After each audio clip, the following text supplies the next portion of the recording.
We're talking iOS 14 today with Adrian Kingsley-Hughes with ZDNet. And Adrian, you've put up several articles about this in the last couple of weeks and some of the problems and issues that folks are having here. And you've been getting inundated with messages, people complaining and saying, this is what's happening to me. What are some of the latest things that you've been reading, some of the issues that people are having? Yeah, I mean, I'm hoping people are expressing their disapproval with it to Tim Cook as much as they're telling me about it. Yeah, it's a weird release. I would actually say it's one of the worst we've had so far, and that's really bizarre. We had iOS 14 that was out very quickly, gave developers about 24 hours notice before they had to start getting apps ready, which was always going to be a problem. Then Apple was very quick to release the zero point 0.1 update to it, which fixed a few things relating to Wi-Fi and some problems to do with the News app and a few other bits. But that seems to have brought a whole new bunch of issues onto the thing. Like some of the things I'm seeing myself, the camera is really slow, the keyboard is really slow. Scrolling through some apps feels like the weird stutter in it. It's quite hard to scroll through things at times.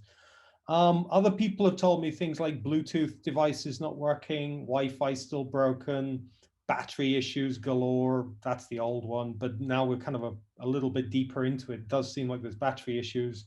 I'm noticing weird battery issues as well, where some apps that use Bluetooth a lot, like the Tile app and an app that I've got for controlling, unlocking a USB stick, seem to come on randomly at night and seem to be doing a lot of stuff at night. And I'm not really sure whether that's a bug or a feature or just something random going on. I need to investigate that a bit further.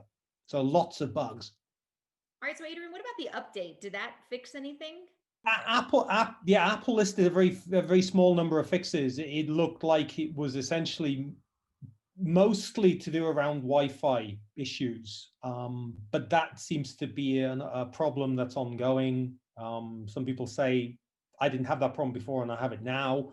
So in typical Apple update style, this update seems to have fixed some things, but also seems to have created chaos as well. We certainly don't need any more chaos or confusion, Adrian, with the year that we've been having. Expand on the iPad for just a second. iPad, the OS 14. What are you hearing there? iPad's funny because of the larger battery capacity than iPad and generally the fact that it seems to run smoother in general. It doesn't have as many battery issues and connectivity issues. However, I've heard from quite a number of people who talk about their iPads not charging properly since iOS 14, which is a worrying thing considering it's got a finite lifespan, and at which point it becomes a very handy mouse mat, I presume, as I used mine for quite a few years after I forgot about it. Um, but that's another problem. I would hope that Apple can fix that one pretty quickly.